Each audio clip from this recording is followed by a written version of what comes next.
नमस्कार, मैं डॉक्टर पंकज गौड़ हिंदी भाषा और साहित्य की इस मनोरंजक यात्रा में आप सभी का स्वागत करता हूं। प्रिय विद्यार्थियों, सबसे पहले हम आपको एक चित्र दिखाते हैं। क्या आप इस चित्र के संदर्भ में कुछ बता सकते हैं? बिल्कुल सही, यह है कठपुतली। कठपुतलियों का खेल विश्व के प्राचीनतम रंगमंच पर प्रस्तुत किए जाने वाले खेलों में से है और हम सौभाग्यशाली हैं कि हमारे यहाँ पाणिनि के अष्टाध्यायी जो उन्होंने ग्रंथ लिखा है उसमें एक पुतला नामक नाटक का उल्लेख भी है। आपने सिंहासन बत्तीसी ग्रंथ के बारे में कहानियों के बारे में सुना होगा। उसमें भी महाराज विक्रमादित्य जिस सिंहासन पर बैठते थे उसमें भी पुतलियों का जिक्र है। माना यह जाता है कि मां पार्वती को आनंदित करने के लिए स्वयं भगवान शिव काष्ठ की जो लकड़ी थी उसमें प्रविष्ट हुए थे और इससे भी कठपुतली कला का विकास हुआ। आप आश्चर्य करेंगे कि यह कला श्रीलंका, म्यांमार आदि देशों में होती हुई अब रूस, जर्मनी, अमेरिका में भी बहुत महत्वपूर्ण कलाओं में से, मनोरंजक कलाओं में से एक मानी जाती है। और पहले जहां इसका उद्देश्य केवल मनोरंजन रहता था, अब शिक्षा, विभिन्न प्रकार के सामाजिक सरोकार भी इसकी श्रेणी में आ गए हैं। आप आश्चर्य करेंगे कि एनडीटीवी जैसा महत्वपूर्ण चैनल अपना पपेट शो गुस्ताखी माफ हमारे सामने पेश करता है और हम देखते हैं कि स्टार वन का जो लाफ्टर चैलेंज शो है जिसमें रेंचो दिखाया जाता है वह भी इसी कला की कहीं न कहीं परिणति है। आप आश्चर्य करेंगे कि दुनिया में 21 मार्च पूरे विश्व में कठपुतली दिवस के रूप में मनाया जाता है। तो जैसा शब्द से साफ है, कठपुतली अर्थात काठ की लकड़ी से, काष्ठ से इसका निर्माण होता है, इसीलिए इसे कठपुतली कहा जाता है। आप सोचेंगे मैं आज इस कला के संदर्भ में आप लोगों से चर्चा क्यों कर रहा हूं? तो मैं आपसे इस संदर्भ में यह चर्चा इसलिए कर रहा हूं क्योंकि हम आपकी वसंत भाग 2 में शामिल छोटी, प्रसिद्ध और बहुत शानदार कविता कठपुतली पढ़ने जा रहे हैं। और कठपुतली कविता के कवि हैं यशस्वी कवि भवानी प्रसाद मिश्र। तो कठपुतली कविता के संदर्भ में पढ़ने से पहले सबसे पहले कवि परिचय। कवि भवानी प्रसाद मिश्र हिंदी के बहुत लोकप्रिय कवियों में से एक हैं। आपका जन्म 29 मार्च सन 1913 में मध्य प्रदेश के होशंगाबाद के टिगरिया गांव में हुआ। साहित्य में बचपन से आपकी रुचि रही और अपनी सहज भाषा के माध्यम से आप जन जन में लोकप्रिय हुए। आपकी अनेक लंबी कविताएं पाठ्यक्रम का हिस्सा रही। आपने कविता, निबंध, संस्मरण और बाल साहित्य में महत्वपूर्ण रचनाएं लिखी। आपकी कुछ प्रसिद्ध लोकप्रिय रचनाएं हैं चकित है दुख, नीली रेखा तक, तुकों का खेल, अंधेरी कविताएं आदि। तो आइए अब हम पढ़ते हैं भवानी प्रसाद मिश्र जी की महत्वपूर्ण रचना कठपुतली। सबसे पहले कविता का वाचन।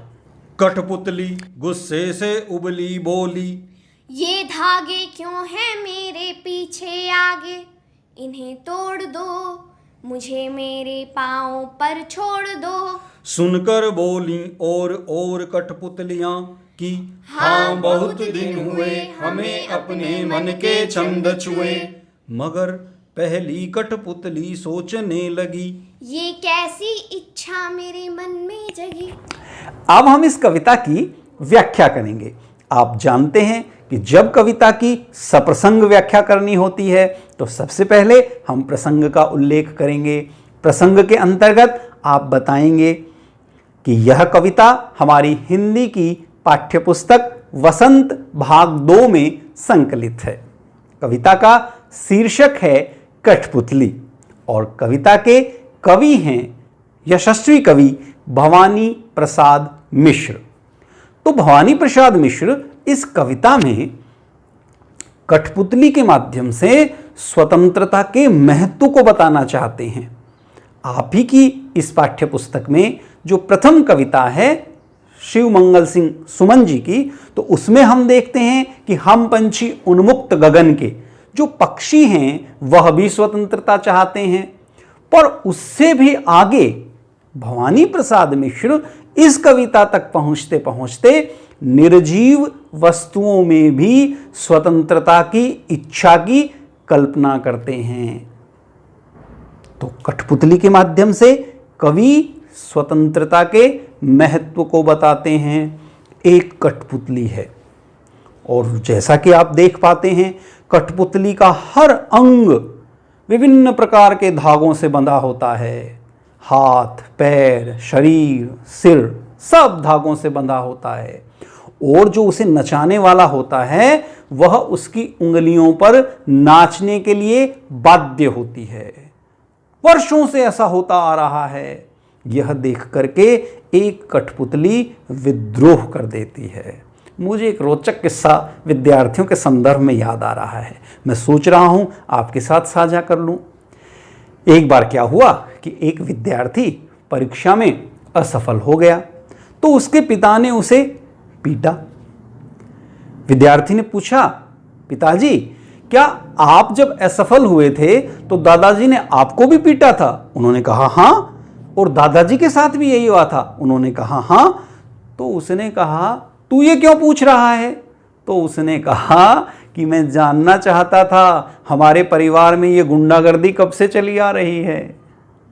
तो कहीं ना कहीं एक स्थिति ऐसी आती है जब कोई व्यक्ति लगातार हो रहे शोषण के खिलाफ विद्रोह कर देता है। कठपुतली लगातार उस पीड़ा को झेल रही है जिसके कारण वह दूसरे की उंगलियों पर नाचने के लिए बाध्य है। उसके अपने भाव मनोभाव किसी काम के नहीं हैं। तो ऐसी स्थिति में एक कठपुतली एक दिन गुस्से से उबल पड़ती है और वह सोचती है क्यों है मेरे पीछे आगे इतने धागे, मेरे आगे पीछे मुझे हर तरह से विभिन्न प्रकार के नियमों से, कायदों से, कानून से बांधा हुआ है। मैं क्यों बाध्य हूं इतने प्रकार के नियमों को मानने के लिए? और इन्हीं के कारण मैं अपने पैरों पर नहीं खड़ी हो पाती, मैं स्वाभिमान से जीवन नहीं जी पाती, मेरी इच्छाएं मुझे मारनी पड़ती हैं, तो मैं इनसे स्वतंत्र होना चाहती हूं। जब उसने अपनी बात रखी तो उसके साथ की जो और कठपुतलियां हैं वह भी उसकी बात से सहमत हुई और उन्होंने क्या कहा कि हम भी आपका साथ देना चाहती हैं, हमें भी अपने मन के छंद छुए हुए लंबा समय हो गया, हम भी इन स्वतंत्रता की बेड़ियों को तोड़ना चाहती हैं, हम भी अपने पैरों पर खड़ी होना चाहती हैं। पैरों पर खड़े होना मुहावरे का प्रयोग आप लोग सुनते हैं, आपने मुहावरा पढ़ा, सक्षमता के साथ अपनी बात रखना, अपने व्यक्तित्व को कायम रख पाना, वह प्रयोग भी आप यहाँ देख सकते हैं। तो उसके बाद जब शेष कठपुतलियां भी उसके साथ आ जाती हैं तो जो पहली कठपुतली है जिसके मन में स्वतंत्रता की बात आई है वह चिंतन करने लगती है। वह सोचती है ये कैसा विचार मेरे मस्तिष्क में आ गया, मैं अगर स्वतंत्रता के इस संघर्ष की तरफ तत्पर हो गई तो क्या मैं उसमें कामयाब हो पाऊंगी? ये इतनी कठपुतलियां जो मेरे साथ हैं क्या मैं उनका साथ दे पाऊंगी? क्या मैं जिस स्वतंत्रता की इच्छा वे रखती हैं उस पर खरी उतरूंगी? तो कहीं ना कहीं कवि एक तरह से इस कठपुतली के इस चिंतन के माध्यम से बताना चाहते हैं कि जब किसी व्यक्ति पर सामूहिक जिम्मेदारी आती है तो वह बहुत अधिक चिंतन अपने साथ लेकर के आती है और नेतृत्व के लिए बहुत अधिक सक्षमता की आवश्यकता होती है। कहीं न कहीं कठपुतली के माध्यम से कवि उस आम आदमी की पीड़ा को व्यक्त करना चाहते हैं जो लगातार विभिन्न प्रकार के नियमों में, बंधनों में बंधा रहता है और कभी कभी आक्रोशित होकर के अपनी बात सबके साथ रखता है। अनेक लोग उसका साथ देने के लिए सहमत हो जाते हैं, पर फिर वह चिंतन करने लगता है कि नेतृत्व का सामर्थ्य उसमें है कि नहीं है। तो प्रिय विद्यार्थियों, आपने भवानी प्रसाद मिश्र जी के जीवन के विषय में जाना, कठपुतली के इतिहास के बारे में जाना और आपने कविता की सप्रसंग व्याख्या की। अब मैं कुछ प्रश्न आपसे पूछना चाहता हूं। देखिए, आपने कुछ पढ़ा भी कि नहीं, कितने ध्यान से आप मेरी बात सुन रहे हैं और कितने ध्यान से आप अपने वातावरण को देखते हैं। आपने पाठ पढ़ा था, जो देखकर भी नहीं देखते।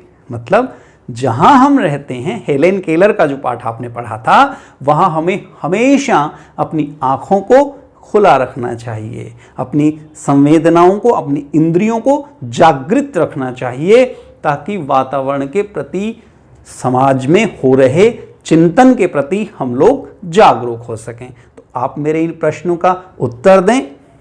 इस संदर्भ में पहला प्रश्न है, वर्तमान में कठपुतली को आधार बनाकर विभिन्न चैनलों पर कौन कौन से शो प्रस्तुत किए जाते हैं, आप उनका विवरण दें। अगला प्रश्न है, आपने कभी किसी कठपुतली का शो देखा हो तो उसके बारे में बताएं। अपने साथियों के साथ, अपने गुरुजनों के साथ इस बात को साझा कर सकते हैं। व्हाट्सएप ग्रुप पे आप लिख के अपनी बात अपने शिक्षक तक पहुंचा सकते हैं। अगला प्रश्न पुनरावृत्ति के लिए है, भवानी प्रसाद मिश्र जी की प्रमुख रचनाएं कौन कौन सी हैं। और इसी क्रम में अंतिम प्रश्न, जो बहुत महत्वपूर्ण है और निश्चित रूप से बहुत ही शानदार उत्तर आप इसका देने वाले हैं। प्रश्न है, कविता के माध्यम से कवि हमें क्या संदेश देना चाहते हैं। तो प्रिय विद्यार्थियों, अब हम इस कविता के अभ्यास कार्य को करेंगे। कविता के अभ्यास कार्य में पहला प्रश्न है, कठपुतली को गुस्सा क्यों आया। लंबे समय से कठपुतली धागों में बंधी हुई है, अपने पैरों पर खड़ी नहीं हो पा रही है, उसका शोषण होता है और इसी शोषण से व्यथित होकर, दुखी होकर उसे गुस्सा आया। वह इन बेड़ियों को काट देना चाहती है, धागों को तोड़ देना चाहती है, वह स्वतंत्रता चाहती है, अपने पैरों पर खड़ी होना चाहती है, अपने व्यक्तित्व का निर्माण करना चाहती है, अपनी बात को रखना चाहती है। और लगातार जब उसका शोषण हुआ तो उसका गुस्सा फूट पड़ा, इसलिए कठपुतली को गुस्सा आया। अगला प्रश्न है प्रश्न संख्या 2। कठपुतली को अपने पांवों पर खड़े होने की इच्छा है, लेकिन वह क्यों नहीं खड़ी होती। इच्छा तो है, पर केवल इच्छाओं से क्या होता है। जब आप सपने देखते हैं तो उन सपनों को प्राप्त करने के लिए आपको कीमत देनी होती है। एक कठपुतली के मन में जब इच्छा जगती है तो शेष कठपुतलियां भी उसका साथ देने को तैयार हैं, पर वह कठपुतली स्वयं उनका नेतृत्व करने के संदर्भ में चिंतन में फंस जाती है। ये अपने आप में विचार करने लगती है कि क्या मैं इनका नेतृत्व कर पाऊंगी कि नहीं कर पाऊंगी, मेरे कारण मैं कहीं सारे कठपुतली समाज को परेशानी में तो नहीं डाल दूंगी। तो इन्हीं सब बातों के कारण वह कठपुतली अपने पैरों पर नहीं खड़ी हो पाती है। अगला प्रश्न है प्रश्न संख्या 3। पहली कठपुतली की बात दूसरी कठपुतलियों को क्यों अच्छी लगी। पहली कठपुतली की बात दूसरी कठपुतलियों को इसलिए अच्छी लगी क्योंकि उन सब की पीड़ा एक जैसी है, उनका कष्ट एक जैसा है। विभिन्न प्रकार के बंधनों में उनके प्रत्येक अंग को बांधा हुआ है। उनकी इच्छाओं का कोई सम्मान नहीं है। वे अपने पैरों पर खड़ी नहीं हो सकती। वे दूसरों की उंगलियों पर नाचने के लिए बाध्य हैं। और इस पूरी पीड़ा के कारण पराधीन सपने सुख नाही, दूसरों के अधीन रह करके आप कभी सुख प्राप्त नहीं कर सकते। इसलिए वे सारी चाहती हैं कि उन्हें स्वतंत्रता मिले, उन्हें कोई नेतृत्व दे, और इसीलिए वे उस कठपुतली का साथ भी देना चाहती हैं और उनकी बात उन्हें बहुत अच्छी भी लगती है। अगला प्रश्न, पहली कठपुतली ने स्वयं कहा कि ये धागे क्यों हैं मेरे पीछे आगे, इन्हें तोड़ दो, मुझे मेरे पांवों पर छोड़ दो। तो फिर वह चिंतित क्यों हुई कि ये कैसी इच्छा मेरे मन में जगी। नीचे दिए गए वाक्यों की सहायता से अपने विचार व्यक्त कीजिए। तो इसके संदर्भ में हमें कुछ विचार दिए गए हैं और हमें चुनना है कि इनमें से कौन सा विचार उपयुक्त है।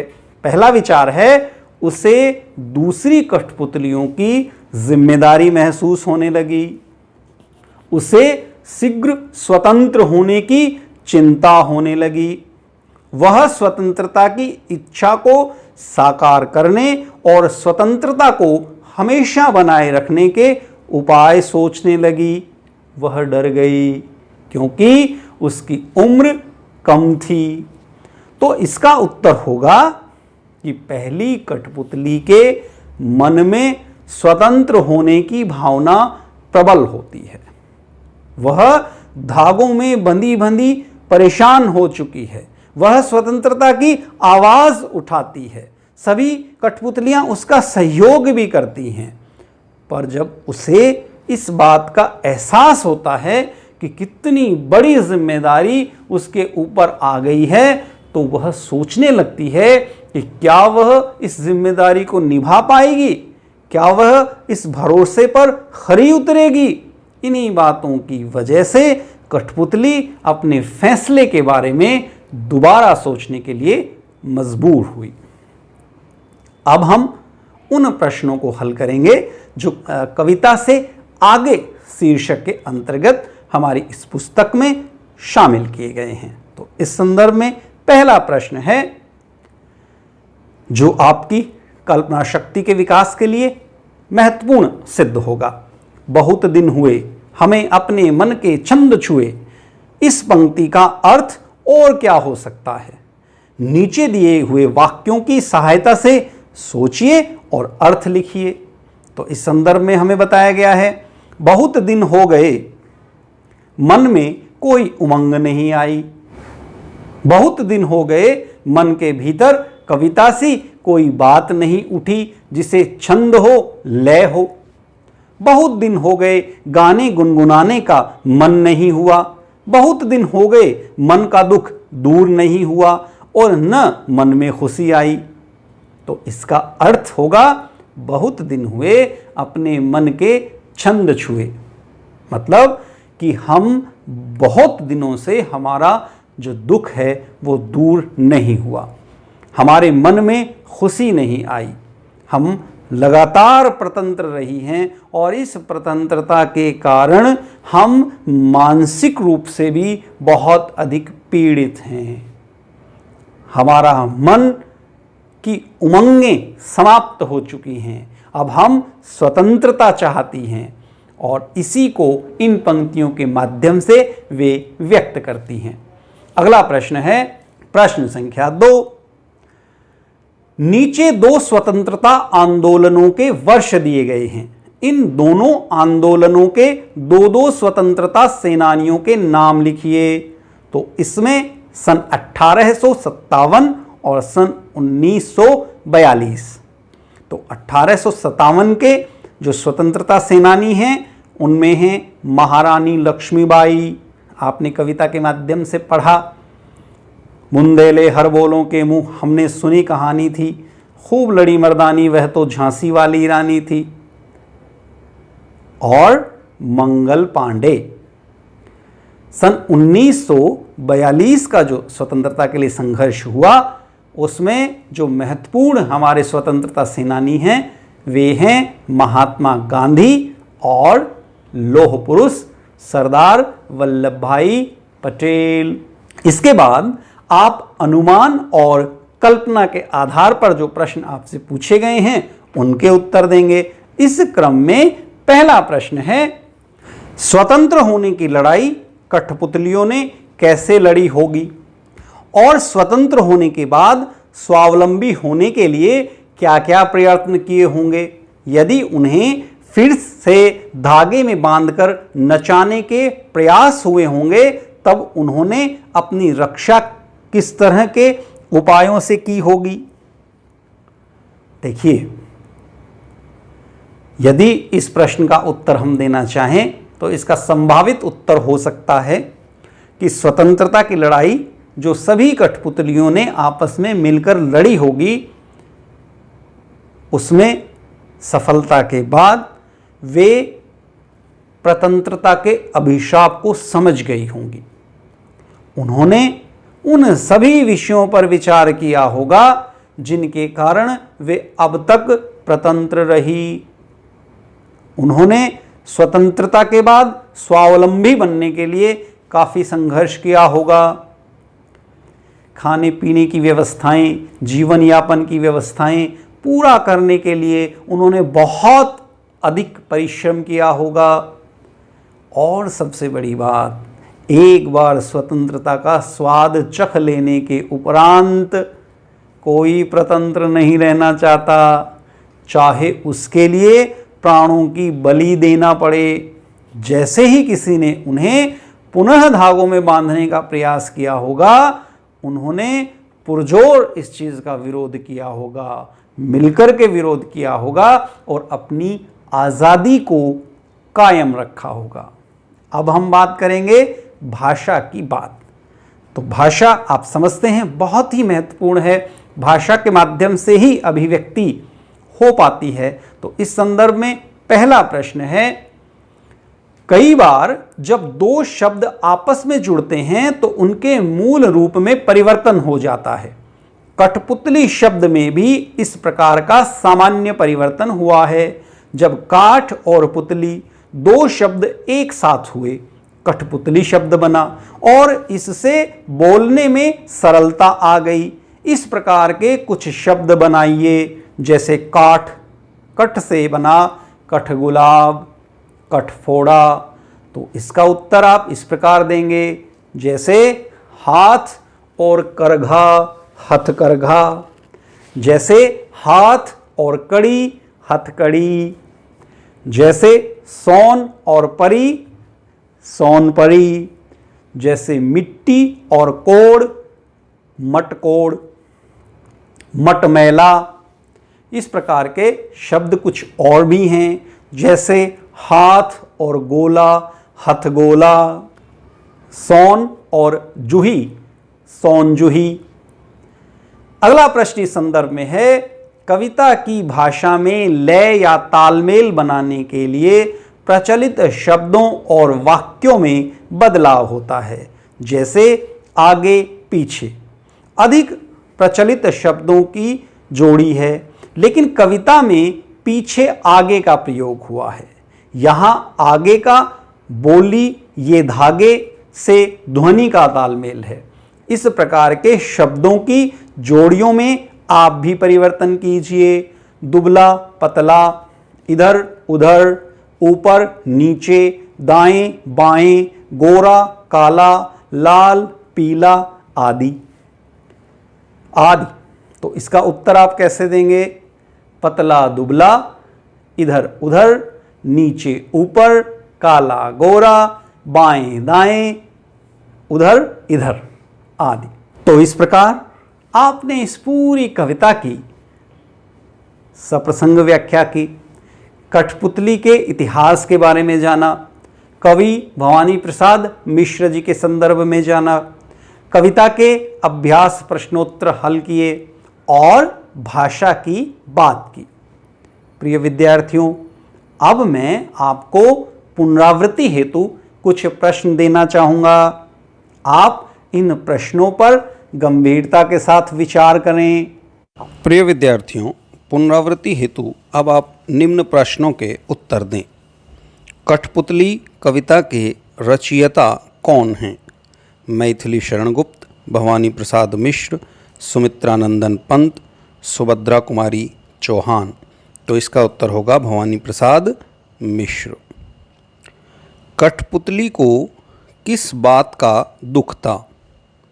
हरदम हंसने का, दूसरों के इशारे पर नाचने का, हरदम खेलने का, हरदम धागों से बंधे रहने का। तो इसका उत्तर हम देंगे हरदम धागों में बंधे रहने का। यही उसका सबसे बड़ा दुख था। अगला प्रश्न है, कठपुतली के मन में कौन सी इच्छा जागी? मस्ती करने की, खेलने की, आज़ाद होने की, नाचने की।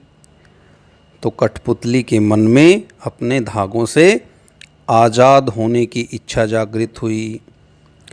अगला प्रश्न है, पहली कठपुतली ने दूसरी कठपुतली से क्या कहा?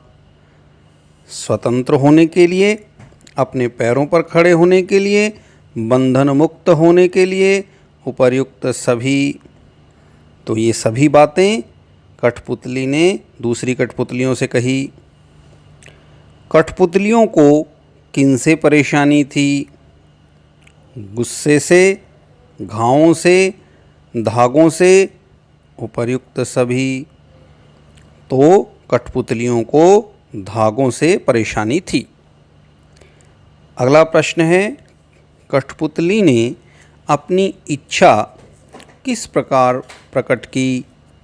हर्षपूर्वक, विनम्रतापूर्वक, क्रोधपूर्वक, व्यथापूर्वक।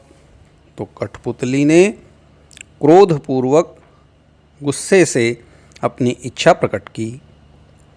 अगला प्रश्न है, कठपुतली गुस्से से क्यों उबल पड़ी?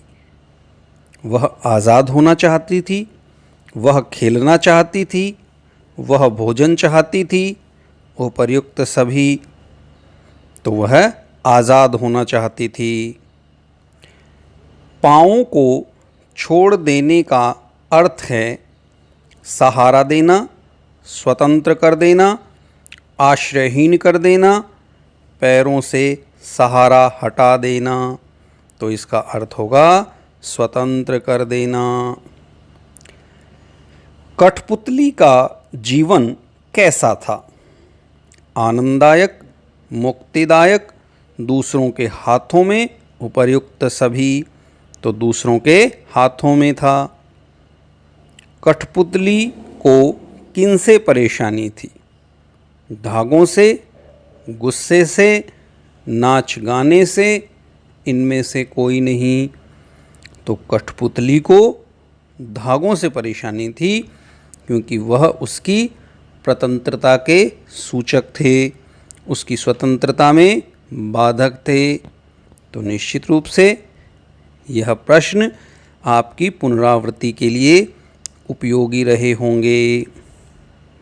इस प्रकार आपने देखा कि कठपुतली एक बहुत महत्वपूर्ण कविता है जिसमें स्वतंत्रता के महत्व को सृजनात्मक तरीके से कवि ने हम लोगों के समक्ष प्रस्तुत किया है।